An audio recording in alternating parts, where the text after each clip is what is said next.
முத்தமிட்டா மோசம் என்ன உண்டாகும்? சத்தமிட்டா நிலைமை என்னாகும்?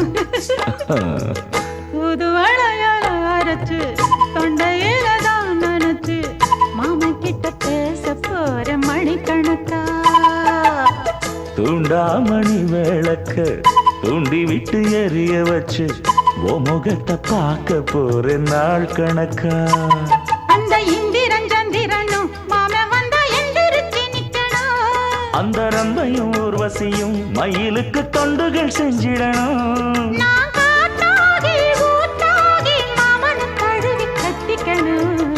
தூது வளையல அரைச்சு தொண்டையில தான் நினைச்சு நானும் கூட பேச போறேன் மணிக்கணக்கா.